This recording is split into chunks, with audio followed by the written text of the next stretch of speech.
How's it going, everybody? It's Shinigami here to bring you another chapter One Piece review. Whatever, said that kind of wrong, but whatever, makes sense. So we're at a very long-awaited backstory, finally, for Loki. Well, actually King Herald, and a little bit of Loki. But the best part about this is we actually get to kind of understand what actually kind of played out with King Herald. Because as I made videos and other people made videos, we were, speculating that Ja Rule, or, Elder Jarl, was actually the one manipulating the events at the Quest Castle. Yeah, I think it's called Quest Castle. But it turns out, and it keeps turning out, that more and more, no, he actually was a victim of it too. Mind you, he's probably one of the few people that did respect Loki.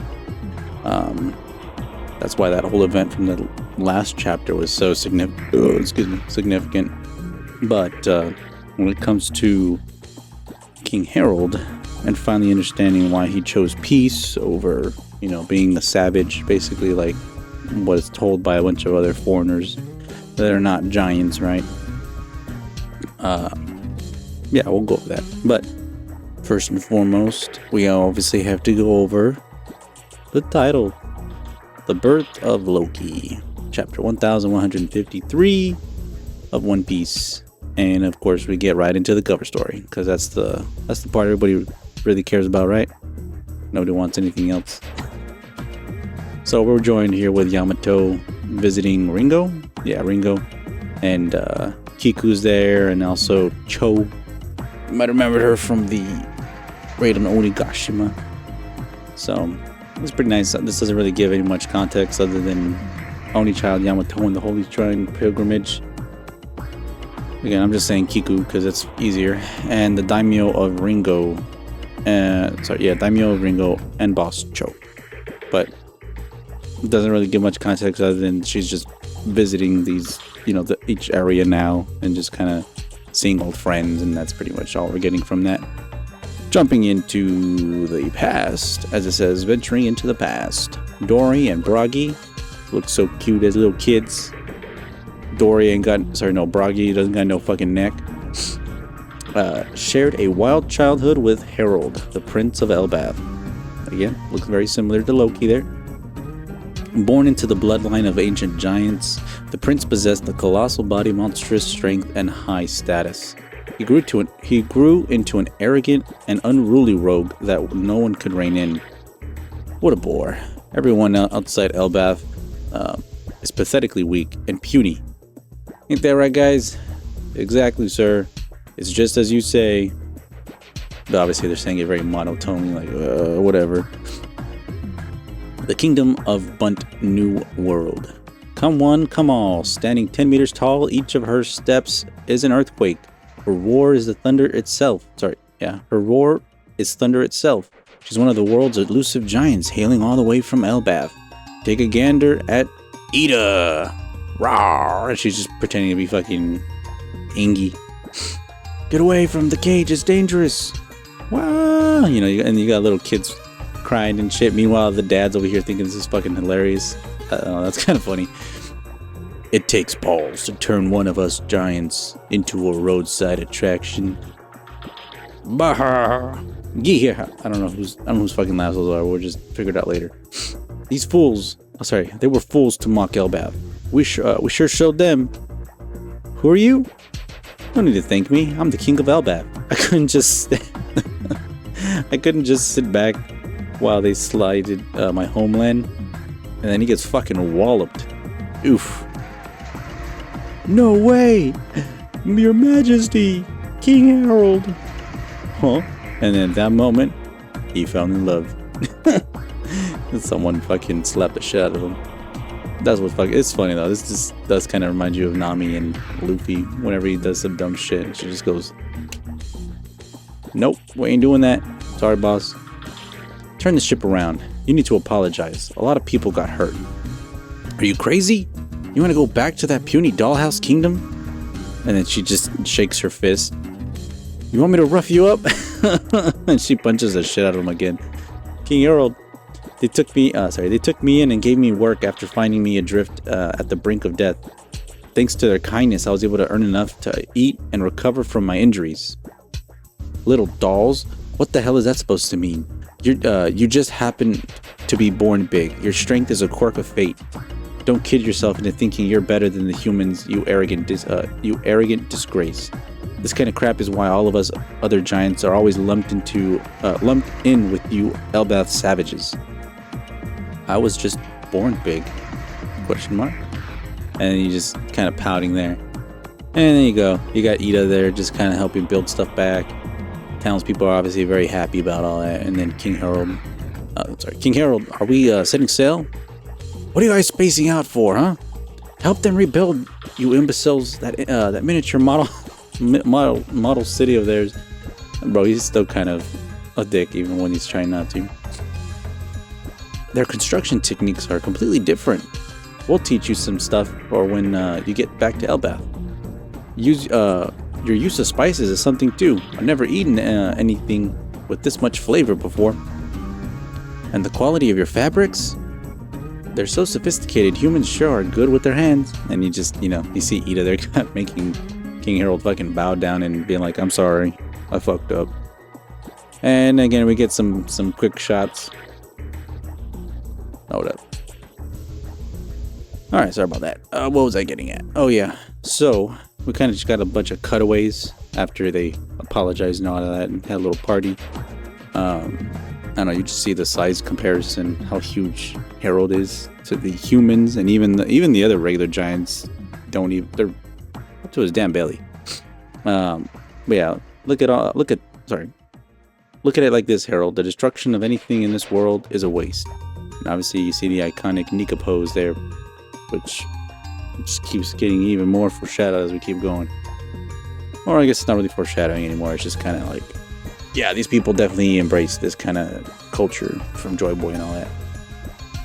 I was born on Samwanai. I'm gonna just call it Sam. We'll call it Sam Island. Make it easy, yeah. In the South Blue, one thing led to another and ended up on these seas. You went over the blood-soaked serpent? Are you talking about the red line? Yeah, I did, but I can't go back now. Come to Elbath. We're not as savage as you think. Yeah, maybe I judged you too harshly. Yeah, I'm just trading with the locals there. King Herald has really changed. It's kind of creepy. Hopefully it's just a phase. And now they're kind of like against it. It's kind of funny.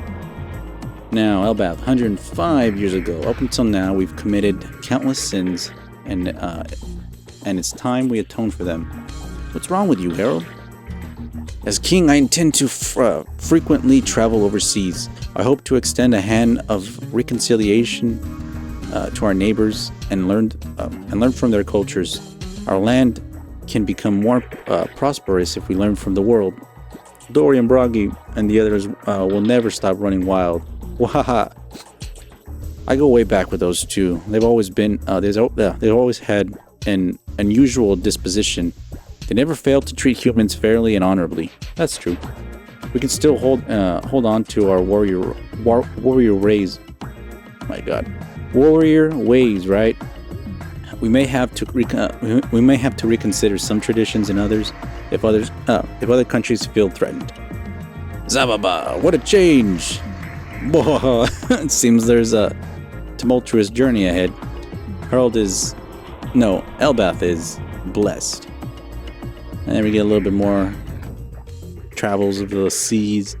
Say, we exchange diplomats with other nations. We could build a deeper cultural understanding. I see, so it's like a fancy hostage deal, huh? That's not it at all. People need to forge connections, otherwise international cooperation is impossible. Now, 81 years ago, Eastern Fishing Village. You finally had a baby. Ida, Herald, congratulations. Thank you. Ida and I, unfortunately, we can't recognize your marriage. Only pure blood can be permitted within the royal family. And honestly, I'd have been like, y'all are tiny. What are you talking about? Get out of here. What you see, what you see. Damn it. Forgive me, Ida. All of these issues boil down to culture. Our feelings alone won't change things. You're always welcome in our village, Ida. Isn't that great, Harridan? At least you can stay near your papa. And then just wah. Harold, meet your future bride. Lady Estrid carries the noble blood of the ancient giants. She's a woman who truly fit to become queen. No, so we get it's a really long fucking panel. Elbath, alcohol village. Again, great. Daughter of a prominent background. As we see here, and then she even says herself, I was born in Alcohol Village to the north. This just sounds so bad. I'm a student of the Earth Wind Arts. Don't know what that means. I am fated to love you for the rest of my life. Forget about that Eastern woman and her bastard. Oh no, and then gets kind of cut off. The energies here are aligned to the east. This won't do at all. The king's spirit is leaking out. Quick, shut the windows. What? And that mirror. It's positioned in a lethal 5-star configuration. Dispose of it. I kind of wish we saw what mirror they were talking about. And we just see this fucking horse. Jesus Christ. Well, I don't know if you could say it's a horse because it has 8 legs, but like a horse, but bigger. Meet Ashura, the horse of good fortune. It's a fine steed, worthy of your majesty. Consider it a gift from my family. It's sure to bring you good fortune. It's huge. Why does it have 8 legs? Like I said. Guards, take all the jewels and gold to my room. The king's vicinity should be focused on the energies of earth and wind. Also inform the servants that from today onward, the king and I will take all our meals on silver platters. Isn't that just an indulgence? 70-ish years ago, in this age, the rough seas still made travel between islands difficult. Elbath's advanced navigation techniques intrigued other countries. There is a star which never moves called the Pole Star. Oh, really? And we just get another cutaway from some other island he's on. King Herald. No, he is... I want to say he's back on Elbath here. Yeah, he's back on Elbath. King Herald, you met the fishmen? Yep, it's about time it's about time. I even saw mermaids. Their people carry the blood of the ocean. In their country, a prince was born by the name of Neptune. And it wasn't just fishmen and mermen around.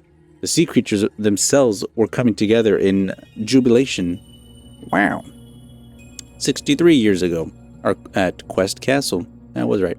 While Harold was overseas. Congratulations, my queen. It's a healthy baby boy. His name is Loki. I spoke with the king about it. Let me get a good look at my son's face. And then she sees her son. She's like, what the fuck is this? Which is so bad. It's so sad. It's not like the baby wanted to look like that. Go, it's horrid. And she actually fucking jumps out of the bed, which for being a pregnant woman, she just gave birth, but for being a, what's it called? Postpartum? Yeah, that's pretty fucking wild. Your Highness, it's freaking me out. What is that? This thing can't possibly be mine. Your Highness, please calm down. Tell the king it was a stillbirth. This is utterly unacceptable. And the baby's just like, wah. It's cursed. Just look at its eyes. Just look at it. It's a monster. And I honestly don't even really understand that part because I'm like, Harold has horns. The only thing that's kind of weird is his fucking eyes. And then we do kind of get the emu eyes though in this chick when she's saying that shit. So maybe she was possessed. Maybe not. When the Prince of Elbath stretched his arms into the air, no one was there to take those small hands in theirs. That's sad. Your Highness, stop this! That's the prince! She fucking chucks him all the way to the fucking realm of the dead. It is said that the most unfortunate souls are those rejected from birth by their own mother. Listen to me, no child was born today. I forbid you from telling anyone. And then you just got her kind of packing up her shit. Where are you going? I'm returning to my village. I never want to give birth again. Your Highness, Captain. It's coming from the realm of the dead. The realm of the dead? What about it? She is pissed. That's fucking sad. And somehow out of all that shit, Loki is still coming back, and he's a fucking not even I was gonna say an hour, but he's probably not even like 5-10 minutes off the fucking, you know, and just got chucked into the fucking ice realm. And we get a lot cutting from now in a little bit. Zoom in. Wait. Oops. Oh, we're gonna get an ad. Hold up. Beep beep. No, we're not. Never mind. There you go. Dispose of the child. It's becoming clear that this was foretold long before it came into the world.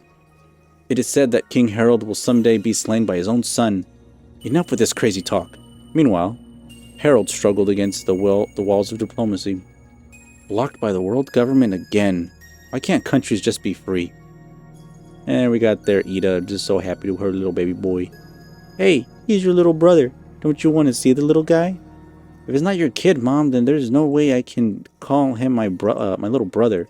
Oh, sweetie, you're so cute when you say such awful things. He squeezes the shit out of his cheek. From then on, every misfortune that struck Elbath was chalked up to Loki's curse. Granted, maybe I should have read this part first, but I was kind of confused by this. Obviously, this is Loki climbing up that, right? This, I don't know what the fuck this is supposed to entail. You see I want to say a giant that's fallen, and then maybe a bear or something. I don't know. I need someone else to kind of put two and two together, because that part don't make sense.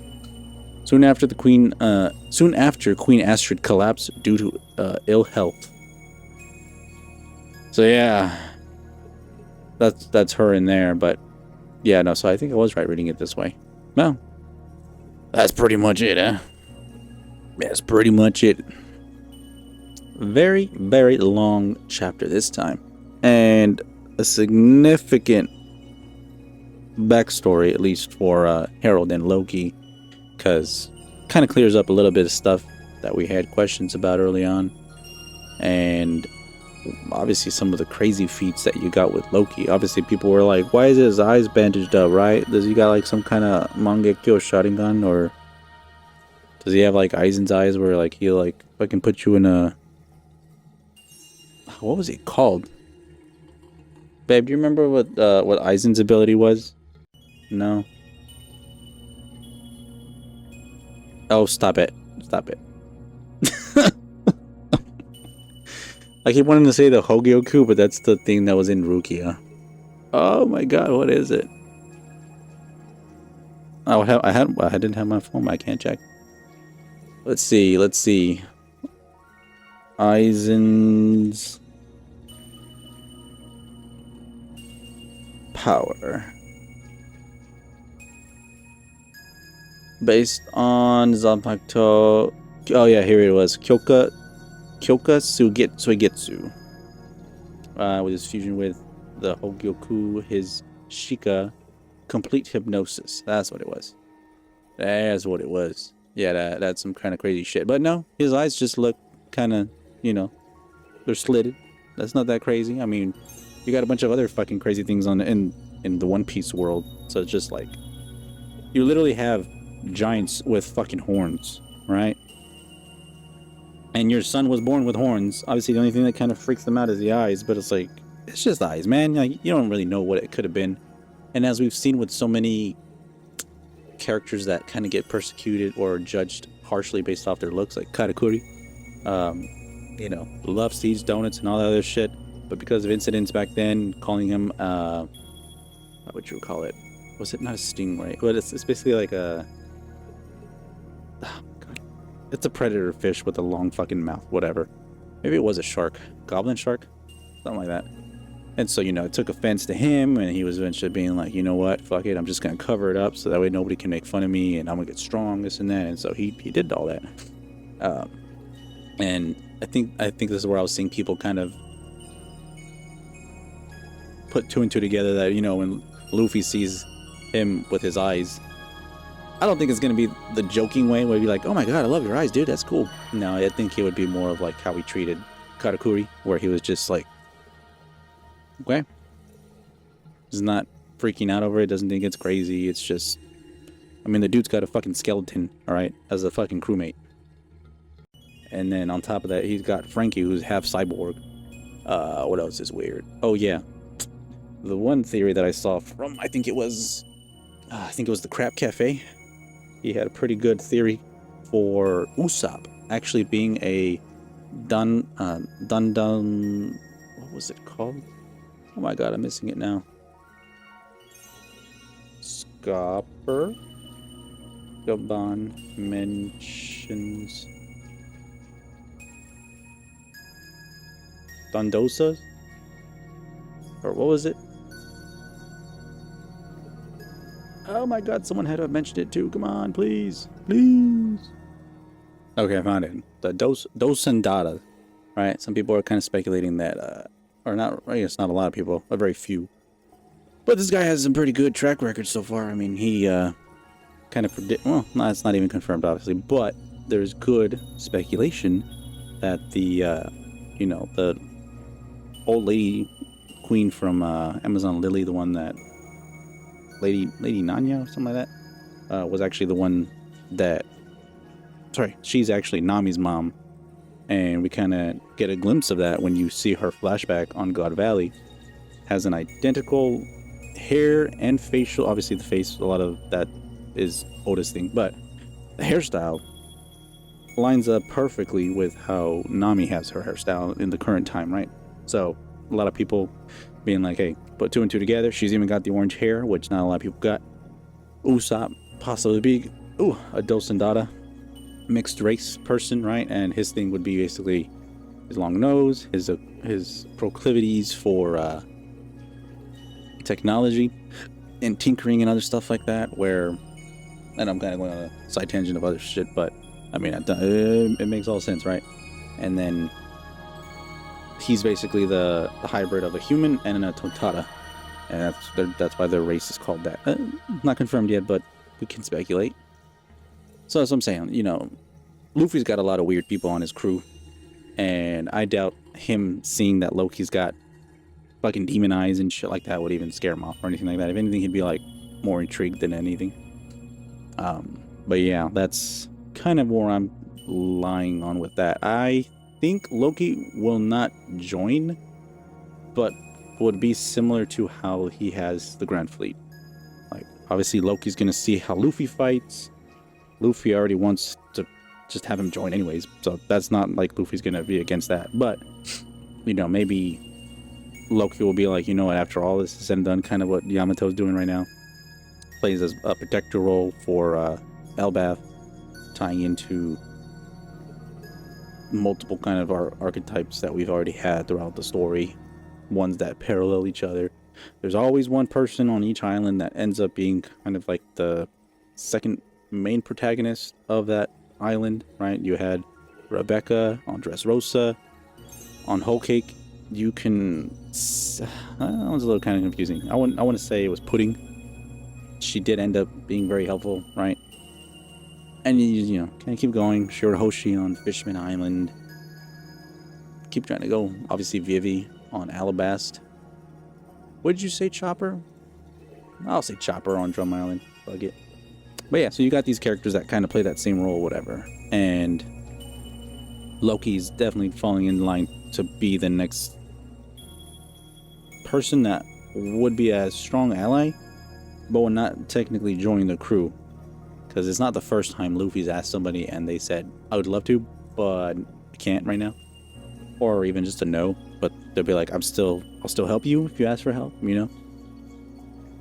So I definitely think he's gonna be on their side at the end of the story when they have to fight Imu. Actually Imu, not Imu Gunko. Because that one's not really fair. It's kind of like he's already in the story now, guys, yeah? No, obviously, no, not really, because we're not even getting a full taste of his power. It's more of just kind of a small little taste with the hint of salt. Yeah, I think that's pretty much all I can think of now of what this entails. Very much sad shit for Loki. I feel bad for him because it seems like he wasn't really given the best cards dealt at all, and especially when you had a mother like that. Ooh. I don't blame you for leaving. Not her. I'm more so Loki for like not trying to find his mom or anything like that. But feel like we're going to probably get one more flashback and then cut back to present time. But we do have a break next week, so we're not going to really get anything for another 2 weeks. So I guess that's kind of good and bad. But on the other hand, the other thing that is you should pay attention to, I should say, is that there's a few things still missing in the story that we got to figure out. Ida, she's not been present as far as we've seen in the current time. What happens to her? Is she a victim of what happens with the Domi Reversi, right? Is she the one that somehow stabs Elder Jarl? I don't know. It's just kind of odd she's not in the picture, but she's definitely much still prevalent, obviously, in the flashback and how much she changed Herald. And it obviously, what they said there, you know, Queen Astrid collapsed due to ill health, which doesn't mean she died. It just means right now she's very weakened state. So we've got more to learn, that's for sure. But with that being said, I think I've rambled on long enough. We'll see how many people watch this till the end. And for now, Shinigami signing out. We will try and make more than one video this week, see how that goes. But yeah, y'all have a good night, good evening, and good morning. I'll see you next time. Bye-bye.